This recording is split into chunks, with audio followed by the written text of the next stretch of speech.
क्या आपके साथ भी कभी ऐसा हुआ है कि लाइफ में सब कुछ सही चल रहा था, फिर सडनली उल्टा होना स्टार्ट हो गया है? जैसे कि बिजनेस में अभी पैसा आना शुरू ही हुआ था, फिर रुक गया।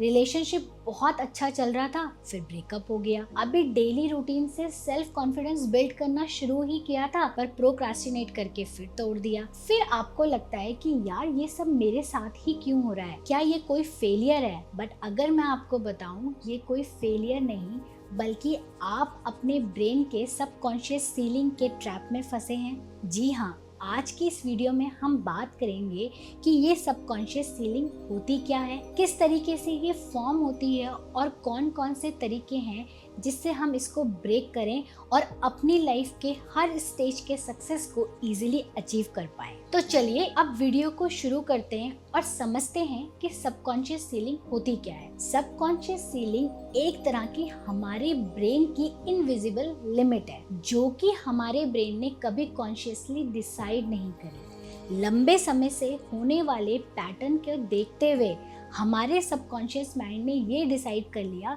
कि अगर हम इस लिमिट से आगे बढ़े तो ये हमारे लिए डेंजर है और हमारी बॉडी कभी भी डेंजर को एक्सेप्ट नहीं करती है। भले ही आप कॉन्शियसली कितना भी बोले मुझे सक्सेसफुल होना है, मुझे लाइफ में आगे बढ़ना है, बट कहीं ना कहीं अंदर से आवाज आती है कि नहीं, इस लिमिट से आगे जाना सेफ नहीं है और आपकी लाइफ आपको वहीं पर रोक देती है या फिर आगे जाते हुए फिर वापस ले आती है।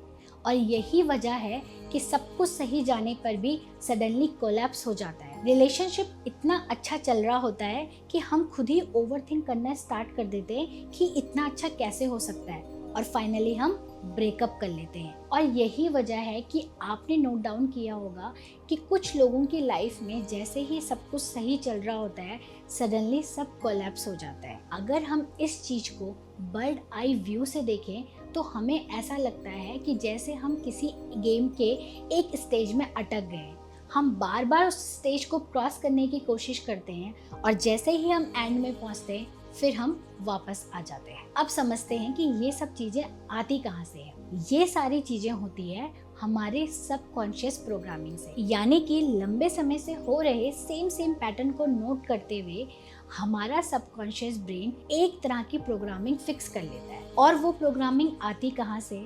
सबसे पहले जो हम अपने इनहेरिटेंट में सुनते हुए आ रहे हैं, यानी जो हम पेरेंट्स से सुनते आते हैं, हमारे बचपन से बने हुए बिलीफ सिस्टम जो कि इतने स्ट्रांग हो गए हैं कि तोड़ना मुश्किल है। तीसरा, लाइफ में हो रहे कंटिन्यूअस फेलियर के वजह से हमारा ब्रेन एक तरीके के ट्रैप में फंस जाता है। चौथा, इमोशनल पेन, जब हम लाइफ से किसी भी तरीके के इमोशनल पेन से गुजरते हैं और उस पेन को कभी रिलीज ही नहीं कर पाते, तो भी हम सबकॉन्शियस सीलिंग में फंस जाते हैं। हम कहते हैं कि ज़्यादा पैसा कमाना अच्छा नहीं है या ज़्यादा पैसा कमाना बहुत मुश्किल है। आखिर में प्यार धोखा ही देता है। जब भी ब्रेन आपको ये सारी बातें कह रहा होता है तो वो आपको एक्चुअल में पीछे नहीं खींच रहा होता, अपने एक्सपीरियंस के बेस पे बने हुए पैटर्न से वो आपको प्रोटेक्ट करता है। उसे लगता है कि अगर ये इस लिमिट से आगे निकल गया तो ये इसके लिए हार्म या डेंजर होगा। इस तरीके से ब्रेन आपको प्रोटेक्ट करने की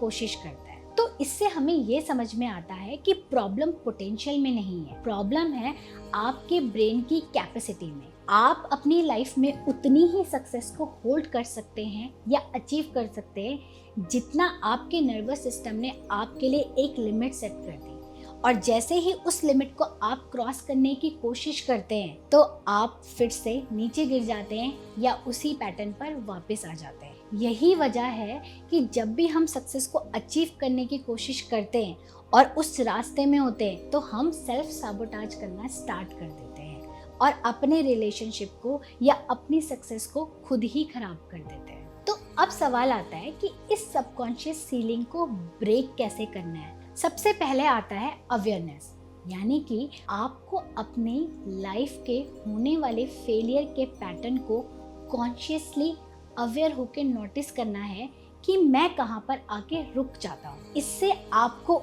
उसको ब्रेक करना इजी होगा या उसके ऊपर काम करना और भी ज़्यादा आसान हो जाएगा। सेकंड है सेफ्टी क्रिएट करना, not in the form of physical but mentally भी, यानी आपको अपने ब्रेन को सबकॉन्शियसली ये बताना है कि लिमिट क्रॉस करने में कोई गलत नहीं है और मैं इसमें सेफ हूँ। आपको बार बार रिपीटेड पैटर्न पर अपने ब्रेन को ये समझाते रहना है कि ग्रो करना सेफ है, सिर्फ फिजिकली नहीं या बोलकर नहीं बल्कि उसको फील करके। यानी कि जब भी आप ये बोलो कि आई एम सक्सेसफुल या मैं बहुत अच्छे से ग्रो कर रहा हूँ, तो वो सिर्फ वर्डिंग में नहीं होना चाहिए। आपको अपनी एनर्जी को उस ही लेवल पर वाइब्रेट करना है या ये फील करना है कि ये मुझे अगर अचीव हो गया तो मुझे कितना अच्छा फील होगा या मैं किस तरीके की एनर्जी को फील करूँगा। तो ही आपका ब्रेन उस लिमिट को ब्रेक करके आगे बढ़ेगा। तीसरा but most important, small expansion. For example, अगर आपको वेट लॉस करना है और 10,000 स्टेप आपके डेली का एम है, तो कभी भी एकदम से 10,000 स्टेप मत कीजिए। स्टार्ट कीजिए 5,000, देन 6,000, 8,000 और 10,000। इससे आपके ब्रेन को छोटे छोटे स्ट्राइक्स मिलेंगे और उसे समझ में आएगा कि इस तरीके से मैं अपने लिमिट को क्रॉस कर सकता हूँ। चौथा, रिपीटिशन, यानी कि एक बार बोलने से कभी भी बिलीफ सिस्टम नहीं बनता है। अगर आपको लाइफ में कुछ भी अचीव करना है तो आपको रोज और सेम एनर्जी वाइब्रेशन पे उसको बार बार रिपीट करना पड़ेगा। Fifth and last, emotional healing. कई बार चीज़ें फिजिकली नहीं होकर इमोशनली ट्रैप होती है, तो हमें उस इमोशन को हील करना बहुत इम्पॉर्टेंट है। यानी कि पहले उसे फील करना, फिर उसे हील करना और फिर उसे रिलीज करना बहुत इम्पॉर्टेंट रोल प्ले करता है। तो अब तक की वीडियो से हमें ये समझ में आया कि लाइफ में किसी भी चीज़ को अचीव करने के लिए जितनी इम्पॉर्टेंट मेहनत की है उतनी ही इम्पॉर्टेंट है आपकी मेंटल कैपेसिटी की। जितनी स्ट्रांगली आप अपने मेंटल कैपेसिटी को बढ़ाओगे उतनी ही इजीली आप लाइफ में किसी भी तरह की अचीवमेंट को पा सकते हो। तो आपको करना क्या है कि अपनी मेंटल कैपेसिटी को डेली लाइफ बेसिस पर धीरे धीरे एक्सपेंड करना है। फोर्स से नहीं, फेयर से नहीं, बल्कि अवेयरनेस के साथ। और इस तरीके से आपकी मेहनत प्लस आपकी मेंटल कैपेसिटी आपको लाइफ के किसी भी एरिया में वो सक्सेस इजीली अचीव करवा सकती है जो आज से पहले आपको बहुत कठिन या मुश्किल लगती थी।